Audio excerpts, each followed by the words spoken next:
So what are some of the attractions? Why should somebody come to Kalyna Country? What will we see? Well, the best known one probably is the Ukrainian Cultural and Heritage Village, which is just 35 minutes from Edmonton, in Kalyna Country, and right next to Elk Island National Park, which is also a big attraction for us. It's 640 acres of parkland terrain in the Beaver Hills, and there's bison and all kinds of wildlife there. So it's another big attraction. Victoria Settlement, Fort George Buckingham House, and then we've got the Pesenka Festival in Vegreville, which is now, I think, in about its 30th year or 30 plus years that it's been going. There's the Pumpkin Festival in Smoky Lake, which has become a huge draw. There's a new Métis site that's being developed on the North Saskatchewan River, which is going to become a big attraction, or is becoming a big attraction for us as well.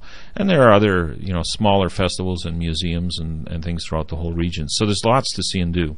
So Kalyna Country, then, it's got a nice Ukrainian name, but it's not strictly about Ukrainian settlement. Absolutely. We're a multifocal, multicultural eco-museum. We're interested in the natural history of the area. We're interested in the period of the Aboriginal culture and history of the area. We have a number of reserves within Kalyna Country that are involved. We have the period of the pioneers coming in, right up to the interwar period in particular, the more modern period. And we're interested in the contemporary life of these communities too. They evolve and change. They're growing and changing all the time. So. Now, I understand that the museum has won some awards. We have won awards for. Well, we're recognized as the largest and probably the most successful eco-museum project in the world now. A number of years ago, we had the leading expert in the English-speaking world on eco-museums, and he was absolutely flabbergasted that we were able to apply the strategy over such a large area, and that we've been able to get the buy-in that the communities initially. It took years. It took a good 5. We didn't even promote the area for tourism for 5-6 years. Our first goal was just to educate the local people what an eco-museum was, and that requires repetition and speaking to as many groups as you can. And they gradually came around to the idea. We also had to convince them as well that it wasn't just for Ukrainians or about Ukrainians, and that took a while. But more and more now, people in the region even identify themselves as coming from Kalyna Country or living in Kalyna Country. There's a pride element attached to it because it's become a very well-known area.